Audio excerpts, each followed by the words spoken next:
Welcome back to How to Fix Democracy. Our Series 5 has been focusing on the last 100 years of American democracy. Quite a story, quite a narrative, and certainly hasn't ended quite yet.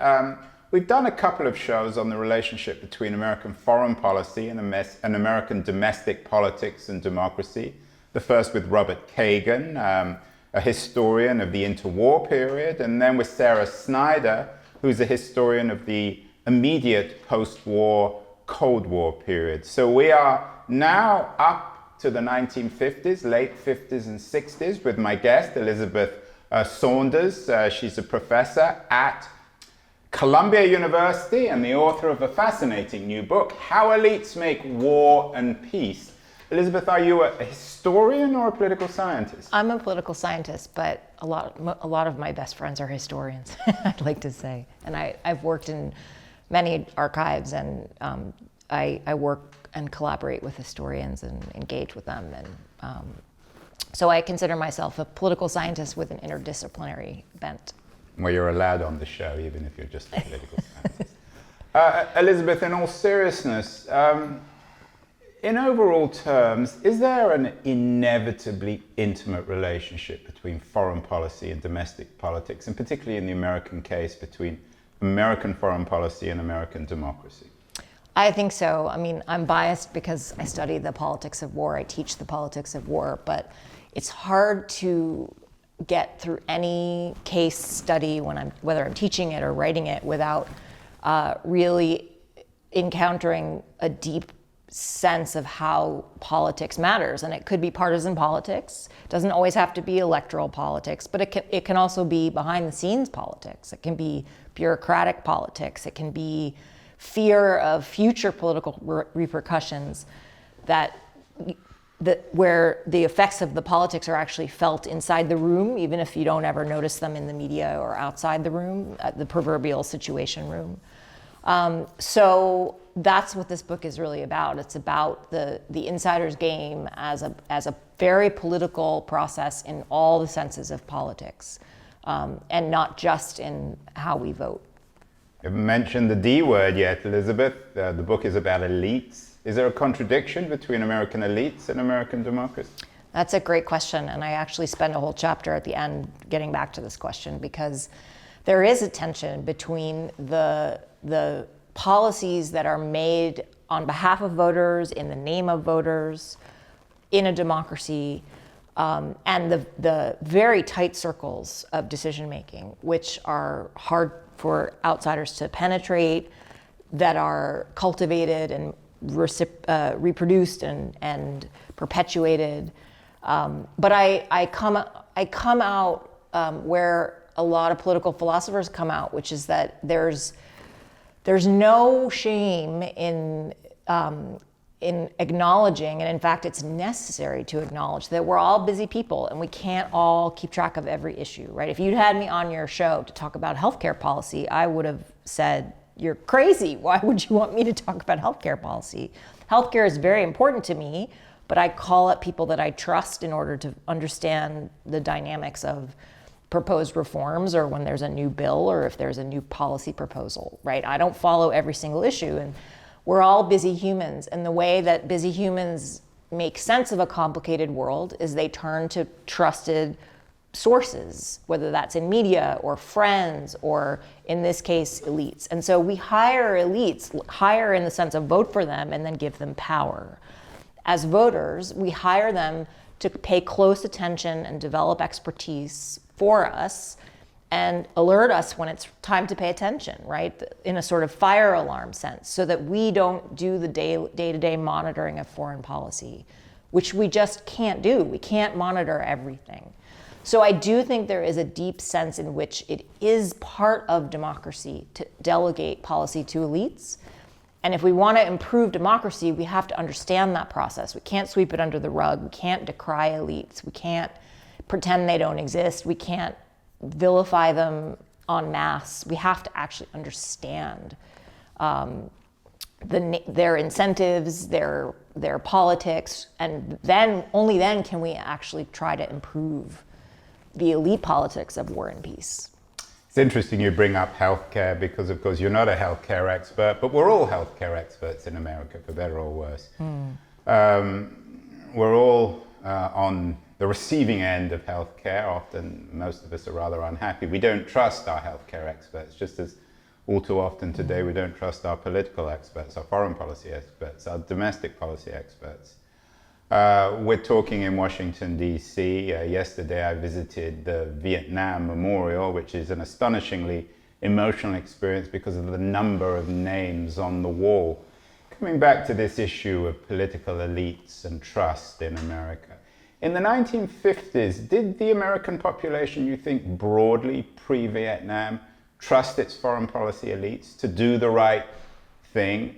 Of course, I also visited the Korea Memorial, which also took many tens of thousands of American lives. So Vietnam isn't quite a simple narrative from good to evil as some people present. Well, I think that one basic starting point is to understand that there's no single thing that the voters want. And there's often vehement disagreement among experts and among voters about what the right thing is for the national interest. That's what politics are for, right? Politics are for opposing viewpoints, hashing out their differences, and coming to conclusions in some sort of nonviolent political process. And whether or not that's happening behind closed doors by appointees of those who are elected or elected elites get involved, whether that's members of Congress or the president, that it's meant to hash out the different societal claims, different people's beliefs. There's not one uniform preference or uniform right thing. And in the 1950s, there was certainly a feeling, I think, I talk with my students about this all the time. It's easy to think back and say, oh, this was an inevitable bipartisan compromise to confront the Soviet Union. If you kind of wipe your mind clean of what you know comes next, and you go back to the immediate post-World War II period, the United States is just, they intervened in World War I, and their promise that the troops will come home and that'll peace, and then you have World War II. People seem, especially after Pearl Harbor, to understand that as a war worth fighting and committing to victory at terrible cost. When that's over, it is not obvious that the next thing should be another huge rearmament. There's a massive demobilization. There's the promise of peace. Politically, it's not the cool position, shall we say, to say we need to recommit and do a massive rearmament program, which even Harry Truman had to be convinced of. And so that it ended up that way was certainly not inevitable. Took a lot of political wrangling, and there were various forces arguing for it and against it, and they all had representatives, or they all had blocks of voters that they represented. And so it's not clear to me that we can really judge ahead of time, what is the right thing. What we have is politics, and the idea is to elect people that will consider the policy and invest in understanding it, and then work it out in processes. And one of those processes is political. It's a lot of horse trading. Arthur Vandenberg, who was one of the instruments of sort of helping Truman craft this internationalist coalition, is famous for saying politics has to stop at the water's edge, which implies we can't have any partisan politics in our foreign policy. He played politics with national security all the time behind the scenes. And that's okay, right? That is a normal part of how democracies make difficult choices. Politics, of course, by definition, is an elitist business. American representative democracy, that's what the tensions in American politics have been about since independence. But particularly in the post-war period, were elites particularly powerful in shaping American foreign policy? I just read a book by Richard Reeves on 1970s America, and in that book he spoke to Richard Nixon, of course, post-Watergate Nixon. And Nixon suggested to Reeves that he felt that somewhere between 1,000 and 2,000 people, all in New York City and Washington, D.C., both of which you're very familiar with, made American foreign politics. Is that true? Well, I think it's actually the case that probably in Truman's day, when a lot of the architecture that we take for granted in the international order was forged, was even smaller. I can't swear, but I going off my memory of that period, I think that National Security Council had 12 people. It was tiny in Truman's era. And it grew and grew and grew, especially because of the nuclear. As the Cold War security architecture mushroomed, maybe not the greatest choice of words, yes. But the nuclear infrastructure really had a big part in it. The number of people that were part of the sort of secretive world of national security really did grow.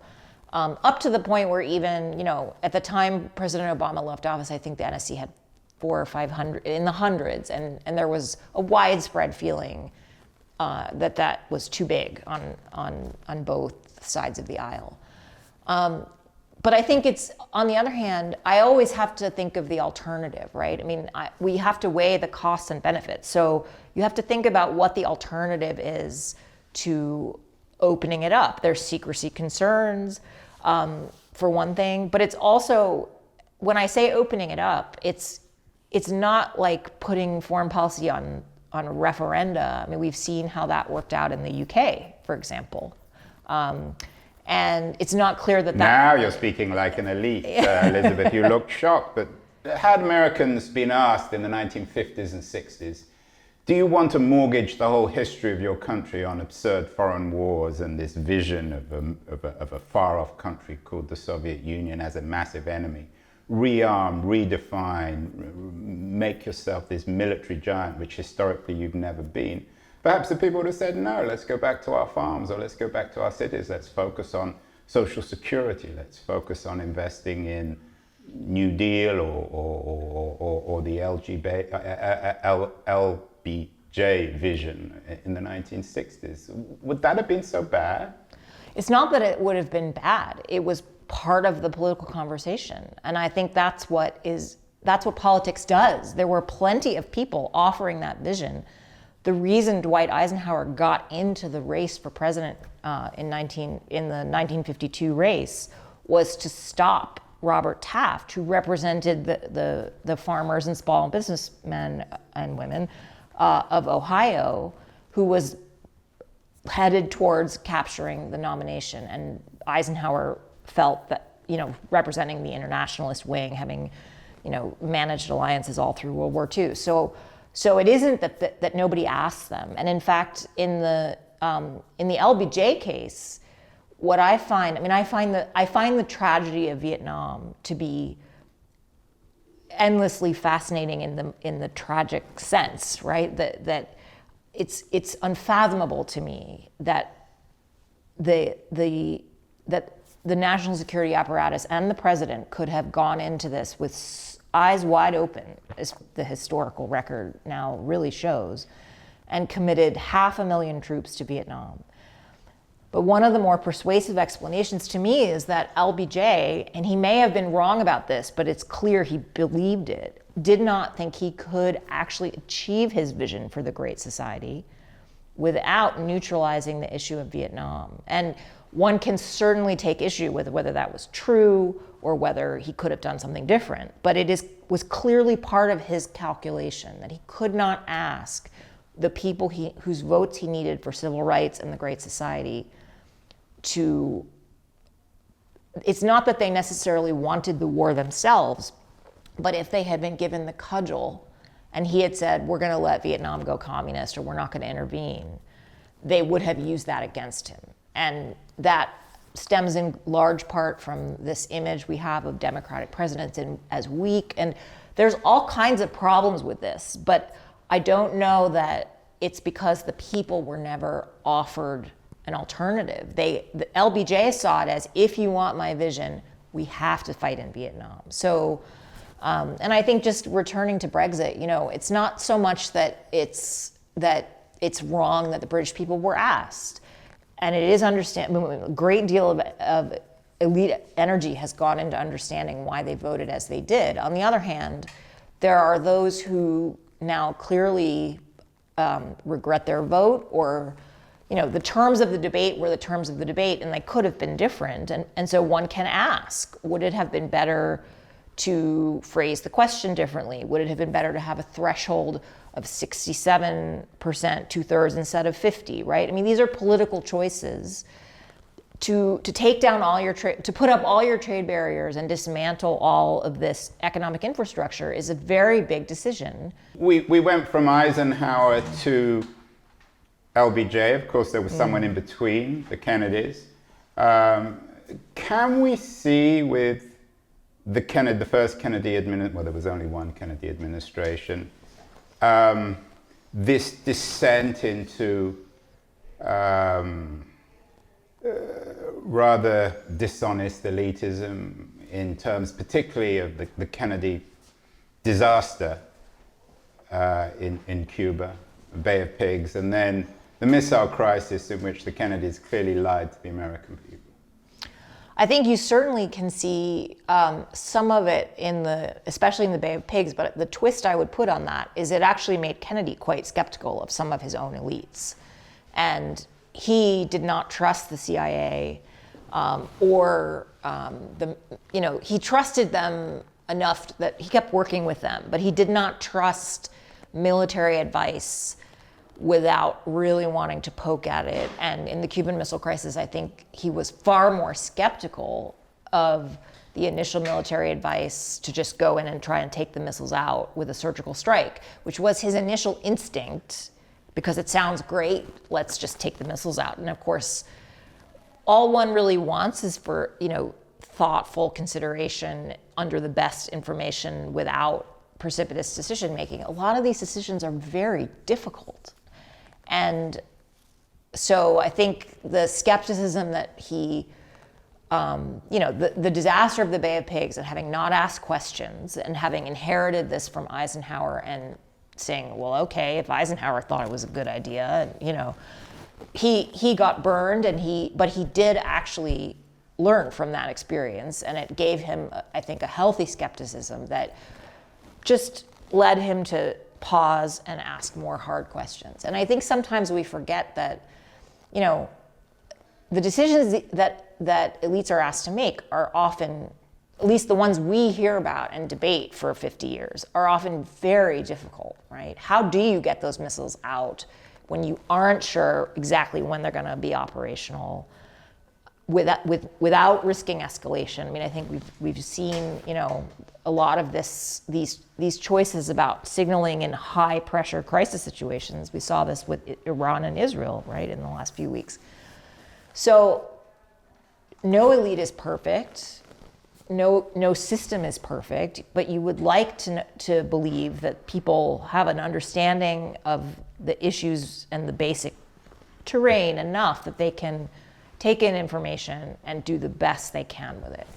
Let's go back then to the late 1950s as Eisenhower handed over power. You mentioned that his victory over Taft was significant in this victory of internationalism, very broadly, over isolationism. That isolationist, and I use this word carefully, streak, which I think is often used by elites to suggest that it's a minority.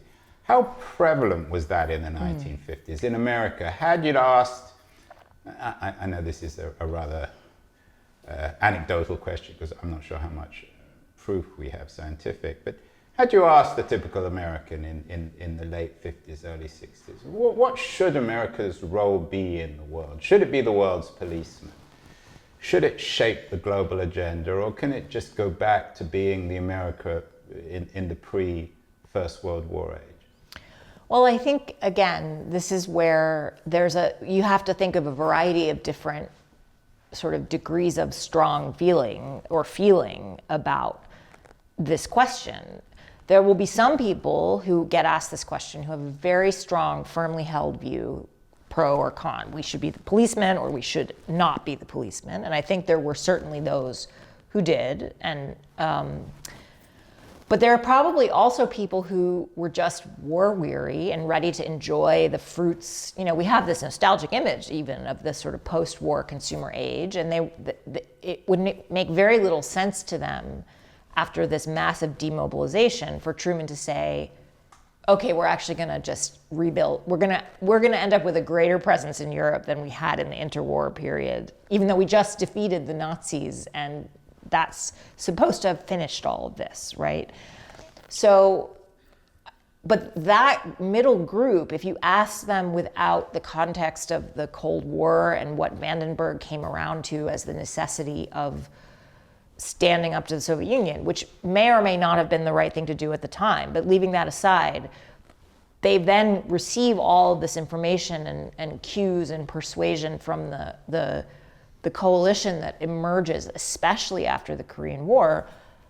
Their views are sort of not as entrenched, and so they're movable on that question. And so one of the great insights I think that I've learned from being a political scientist who's engaged with those who study American politics is that what elites say is a political process and also shapes how voters think, not in a sort of we tell you how to vote. I mean, the early scholars like Hans Morgenthau, Walter Lippmann, even George Kennan, architect of containment, were so disdainful of public opinion, thought that the public was too moralistic, legalistic, couldn't be trusted. That's not at all what I'm suggesting.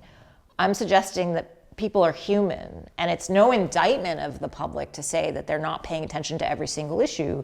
So in the absence of political debate, it's natural for most people to think, okay, the war is over, we're kind of done with this war footing, all of that national security stuff. Once the elites decide it's an important issue, they bring it back to the table, and it wasn't like they just easily brought the public along. There was a lot of wrangling, and it took years, and it wasn't a foregone conclusion. And that's as it should be, because people had the opportunity to vote and make their voices heard. And those arguments circulated. And I do think it's not a streak in the sense of being a minority position, but it was one of many passionately held views that had to duke it out and get the great middle that was not really sort of firmly committed either way. And in the end, the internationalist vision won out. And if the isolationist vision had won, I think we could ask this reverse set of questions.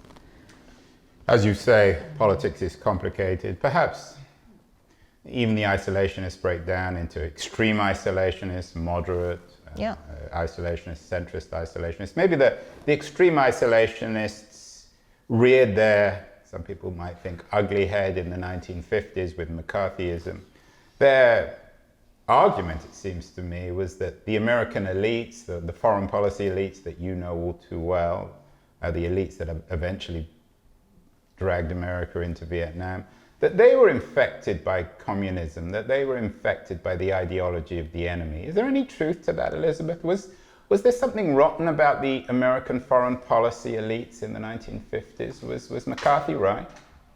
I don't know that I'm qualified to give a definitive answer about the last vestiges of, whether there was any truth to that. My understanding, based on the historical accounts that I know, is that it was most charitably described probably as massively overblown. I mean, I think the consequence also was that it decimated the State Department's China expertise in particular, and East Asia, Southeast Asia more generally, to the point where Truman felt that he had to bring in John Foster Dulles to kind of provide some Republican cover for his Asia policy, because the McCarthy and the attacks, and many of them highly unjust and addressed, aimed at LGBTQ, what we now would call the LGBTQ community. And so that brought Republican ideas and gave a lot of power to the sort of China lobby and so forth. And so I don't know I don't personally believe McCarthy was right, but I also think there were a lot of negative consequences to his attacks that contributed to the rise of very hawkish sentiment on Asia policy. And when it came to the Vietnam conflict, the lack of expertise and local knowledge of that region was very damaging. And I think the who lost China debate, who lost China and, when the Chinese communists won the civil war in China, there's been some excellent new work. Dan Kurtzweilen has a book on the George Marshall's experience in China. It's not as though the United States could have actually won China, right? Its influence on a country that vast, undergoing a civil war of that scale, there was no way the United States could have intervened on the side of the nationalists in any sort of military. The who lost China debate was in many ways artificial, but it had a power. I think it still has the shadow of that sort of epithet, or who lost China, this image that it reinforced of the Democratic Party as weak on national security echoes with us to this day. So was there ever a communist in the State Department in the 50s? I'm not qualified to say, but I think McCarthy did untold damage to the State Department's ability to bring in multiple perspectives on Asia. Let's talk about Vietnam, which is the central event in this period we're discussing. Seems to me, and I'm sure you'll correct me if I'm wrong, that the Vietnam chapter reflects the worst elements of an American technocratic elite. McNamara, of course, comes to mind. Is there any truth to that? Were the American elites, foreign policy elites of the late 50s and 60s, were they so detached from the American body politic, so bound up in their own narrow little turf wars, that they fell into this catastrophic war without any accountability? Well, I think one way of thinking about it, and as I say, I find that the descent into this to be sort of, we have so much documentation, and yet it still defies explanation, right? And we also have tapes, because this was before Richard Nixon kind of ruined taping for everyone. And Lyndon Johnson was always perfectly happy to say all kinds of things that are really distasteful about national security and politics into the dictaphone that most people would not. But that was his special charm, wasn't it? Yes, exactly. It wasn't just foreign politics. Yeah, I always tell my students, if you want to be able to curse in your papers, study Lyndon Johnson in the original. Right. And he would say what we now think of as the quiet part out loud. I'm doing this because of domestic politics. So the one advantage in studying Vietnam is we really can ask a lot of these hard questions, and Johnson gives us something to work with, at least. And I think the amazing, in the literal sense of being amazed at having read all these things, thing to me is that they weren't in their bubble. They knew what they were doing. This was not, and the first draft of this was sort of the slippery slope into war, and they were blinders, and they just didn't know enough, and they were so technocratic and caught up in, they knew exactly what was going on. And it was a choice to continue it. Which, now whether you think that makes it worse or... What was going on then, Elizabeth? When you say they knew, I mean, they didn't know that they were getting sucked into a war that they were inevitably going to lose, did they? They knew it was a war they couldn't win, which is the goal. I mean, I think one of the best books ever written about Vietnam was Richard Betts and Les Gelb, Les Gelb directed the Pentagon Papers study when it was still just a study for the Pentagon. And it's called The Irony of Vietnam, The System Worked. And in a shorter version, they have, as an article that I assign my students, they write that essentially this was like programming a computer, and the computer was asked to produce a strategy to not lose Vietnam. Not to win, but to not lose. And Americans, using the sports metaphor, they're not very comfortable with draws. Either you win or you lose in American sports. Right. But if you're a politician and you can show that the war is not being lost, and this is why I go through, I mean, I firmly believe elites and presidents make terrible mistakes. This is not a book that excuses elites. But I also think it's important to understand who's more likely to make which mistake, right? It's like I tell my students, this is why we study the evil dictatorships of history, because we want to know why they did this evil thing and not this other evil thing they could have done, right? So I think that there is a systematic difference between the way Republican presidents and Democratic presidents get into these sort of disasters. Democratic presidents are usually looking to just not lose and to stave off the moment of reckoning. And so what Gelb and Betts make the argument that the system worked, the system did what it was programmed to do. Johnson wanted to neutralize this issue, not talk about it, this wasn't a crusade to, boost his popularity. He knew it was going to be a disaster. The documentary evidence is incredibly clear.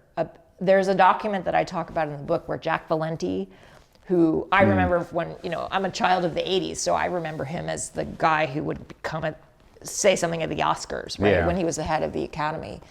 He was one of Johnson's big political advisors. And there is a document from a week after the 1964 election where Johnson has just defeated the very hawkish Barry Goldwater. So this is a moment where he's got a lot of flexibility. But they've already taken the decisions to escalate the war. And Valenti says, you really should get the Joint Chiefs of Staff on board with whatever you decide. Because if there should be something that goes wrong in the inevitable hearings, you want to be able to say that they were on board with it. So this is in November 1964. He's already gaming out the hearings for when this goes wrong. And there's just all kinds of shocking sort of Johnson saying, let's do more to appease Henry Cabot Lodge, who's the Republican serving as ambassador to Saigon. Let's just make sure we make a record that we've done everything he's asked for. And Lodge was more hawkish. Johnson knew what he was doing. He wanted to keep this as an issue on the back burner so that he could pass the Great Society and get past those big votes and use his political capital for something very, very hard, to get the Great Society through a Congress where half of his party, his own party, was still represented by segregationists. And he knew that was not going to be popular. He knew it was going to lead to, as it did, a realignment. But he felt he couldn't do it if he was being accused of allowing communism to spread worldwide. That may or may not be right, but that is what he believed. So I don't know that can be reduced to technocratic. It's a terrible story. It doesn't absolve him. It just means that we can't just say, oh, well, if only the people had known, or if only the elites had been more enlightened. They knew what they were doing, and it was a political choice to do this so that we could do this other thing. Were American elites, this has come out in other conversations we've had in this series, were American elites trained or perhaps ingrained in empire, an empire building, to be able to deal with this huge amount of power? Had Britain or France or China or Russia acquired the kind of power that the Americans realized, almost it just sort of happened after the Second World War, would they have mismanaged things as badly as American elites did in Vietnam? Well, I think the British didn't have the greatest record. The French didn't have the greatest record of managing things. I mean, the Eisenhower declined to basically bail out the French at Dien Bien Phu in 1954. And then we have, of course, Suez, which... Yes. So, I mean, I don't think, I think that one of the great ironies of this story in particular in Vietnam is that there was a vigorous opposition to any sort of maintaining the Americans were so opposed to the British effort to keep the empire, the French to keep the empire, which isn't to say they hadn't done terrible things in the Philippines, but the formal position was, we're not going to help you with keep your empire. And Ho Chi Minh had cooperated with the United States in the Second World War and worked with the OSS, the precursor to the CIA, and reached out, modeled his Declaration of Independence on the American Declaration, wrote to Truman, asked for help. And it was partly because that there was so much concern about communism in Europe in the wake of the Second World War and rebuilding and the Marshall Plan. They weren't in favor of, they were going to do nothing to help the French keep their colonies or the British keep their colonies, but they didn't want to do anything to openly antagonize their two closest allies as they were trying to figure out what to do in Europe. And I think that was a big, but the Americans were not inclined to back up colonial positions and always thought of themselves as not as colonizers and fighting against this international communist sort of intrigue, but which was its own error, and they certainly may have seemed like just the latest in the series of colonial oppressors. Which they were certainly seen from the left. Do you think that the Vietnam catastrophe, did it do more damage to American democracy or to the American role in the world in the 1960s and early 70s? I don't think one has to choose, right? I think they're intertwined, and there was damage to both. I think, Richard Nixon's Watergate and other sort of, we know a lot more now about the other things that Nixon did, like Gary Bass's excellent book on Bangladesh and the birth of, the East Pakistan crisis and the birth of Bangladesh and the blood telegram is the title, sort of says it all, right?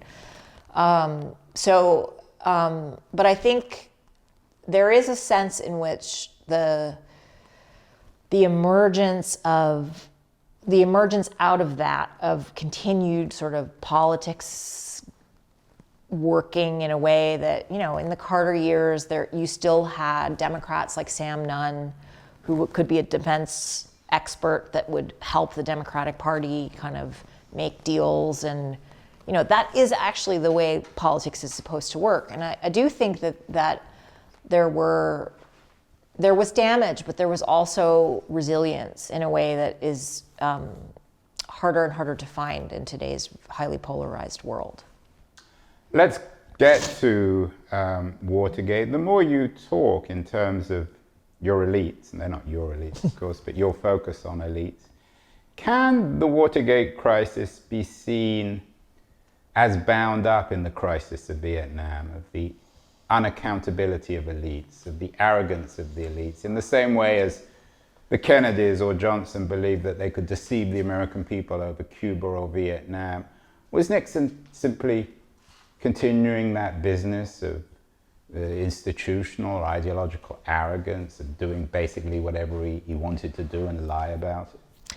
Well, I think one thing that the book tries to highlight is accountability often begins with elites, holding other elites accountable. So a different way of looking at it would be that for example, in Vietnam, one of the things that finally broke Johnson's consensus was the erosion from within his own party that began hearings, the Fulbright hearings. Even McNamara turned against the war, which does not, I never mean to imply those things absolve the decisions that came before. On the other hand, Johnson was able to hold this elite coalition together for a very long time, up until essentially the Tet Offensive. And even McNamara's defection sort of didn't really break it if you look at the polling data.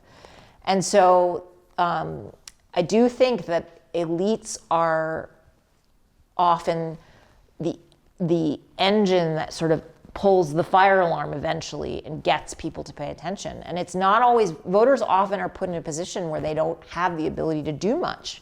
For example, Nixon read the tea leaves and made a campaign pledge that he had a secret plan to end the war. And of course, he would continue the war for thousands more casualties and untold horrors in Cambodia and many more years. He had no secret plan to end the war, but because he had taken this position in the 1968 election, voters were actually left with no sort of basis on which to choose the president on the basis of Vietnam policy.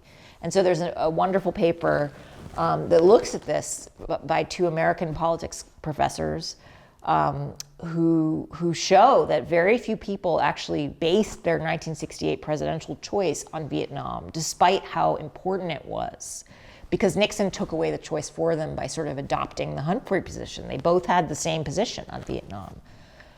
So I think elites are an important part of accountability. And in the end, it was hearings and in Watergate, elites held Nixon accountable. And that's an important part of how democracy functions. Do you think, Elizabeth, that trying to move forward after Nixon, after Watergate to Ronald Reagan, that Reagan was clearly, for better or worse, an elite, although I'm sure he wouldn't be comfortable with that word. What he learned as an elite, which enabled him to revive American greatness and American foreign policy and perhaps even American democracy in the post-Watergate age, was to behave and identify himself not as an elite, not just in domestic, but also in foreign policy?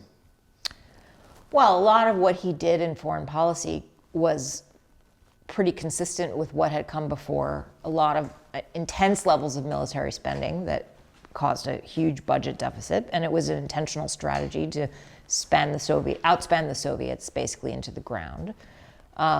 His intervention in Lebanon is a really interesting case because he believed that American power could do a lot more than it ultimately proved, and he was constrained by his own elites, that he did not want to end that mission in Beirut, but he was compelled to by his own advisors and his own party. I mean, I think Ronald Reagan was a very savvy politician, and he certainly did have this outsider perspective. He'd been a governor in California at a very different profile. He was not of the East Coast. But I think, many of the people who worked for him fell into that category, and for better and for worse. And I think it sort of illustrates that outsiderism alone is not going to, he ended up in a lot of the same patterns that I identify in the book that other elites fell into. And so I don't know that I think it's wonderful that if you look at pictures of the Reagan era, the Kennedy era, the Johnson era, like pictures, they're all of white men sitting around the Situation Room table. And we don't have that anymore, which is a good thing, but doesn't guarantee that we're going to have better decisions, different decisions. These are political choices. I think sometimes we expect that our elites, elected or not elected, have no personal ambition, have no ulterior motives, don't ever want to do anything after this one crisis. And we expect them to, quote unquote, do the right thing. But they're real people with real motives, and we understand many other choices that humans make that way. We should analyze these. If we want to fix it or make it better, we won't get anywhere unless we analyze these decisions in the same way, treat them as political actors, and understand their motivations. Two more questions, Elizabeth. One small one, one big one. Was the Contra crisis in Reagan, was that really not that much different from the Bay of Pigs or a small version of Vietnam, just more elites lying, almost bringing down a presidency like in Watergate? I mean, I think there were a lot of things that were different about it, in the details, of course. So I think, I don't know that I think a lot of things, I think what they have in common is the use and abuse of secrecy, right? I mean, I think some people would argue that what Kennedy did was quite prudent, given that the alternative was risking nuclear war. And if you're referring to lying about the Jupiter missiles and so forth, that was a trade worth making and a secret worth keeping. Whereas the Contras, not really a nuclear dimension to that, and a huge cost in terms of human rights and repression. So they have things in common, but I don't know that you can lump them together as simply elites behaving badly. Elites often behave badly, but they behave badly in systematically different ways, right? And I think that's what I'm trying to get at in the book. Final question about American elites behaving badly or irresponsibly or untrustworthily. You mentioned 1968, the year, of course, of the Democratic Convention in Chicago and the climax of anti-Vietnam demonstrations. Fast forwarding to 2024, another very unpopular American engagement overseas, American support for Israel, the Gaza war, more and more young people demonstrating, the campuses now seeming increasingly anarchic. Has anything changed? Have American elites in foreign policy learned anything? Once again, they seem to be pursuing interests at variance with the way most Americans think. Again, I just come back to what is the alternative? We also don't... Well, but let me interrupt. Yeah. I mean, the alternative, someone might say, is stop sending arms to Israel. But that's an elite decision, right? If the United States decided to stop sending arms to Israel, that would be a decision taken by elites. That's not what I mean by what's the alternative. I mean, what is the alternative to elites running foreign policy? And I sometimes, I think it's also important to remember that elites, when they succeed, when they make decisions that help maintain peace or avoid bad things we would probably all agree would be terrible outcomes, it doesn't make the headlines.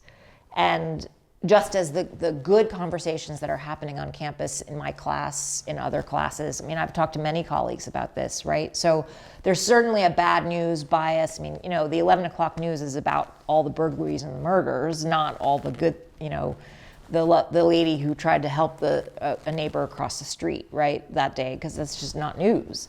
And that's a phenomenon of media and our politics in general, which I don't think we can ever really change. But I think I go back to the start of the war, Russia's invasion of Ukraine, and the very careful behind the scenes convincing of other European allies that the Biden administration did by disclosing intelligence selectively in private without, and they had to do that because the Bush administration had ruined American credibility on intelligence. So it's not to say this is always a good thing. They were acting in the wake of other elites behaving badly. But in this case, they didn't stop the war.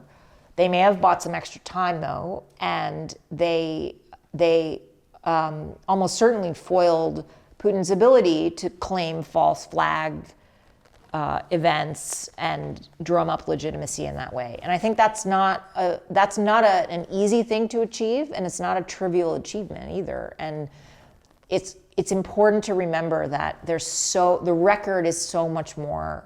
In a case like Vietnam, it blows everything out of the water, no doubt. I mean, I'm the first person to say Vietnam was a terrible tragedy, and I want to understand how it could possibly have happened. But a lot of these choices are hard, and they get some of them pretty right, in addition to the ones they get terribly wrong. Elizabeth Saunders, the author of The Insider's Game, professor of political science at Columbia University. I want to thank you so much for appearing on How to Fix Democracy, the show for outsiders about the inside of American democracy. Thank you so much for having me. A pleasure.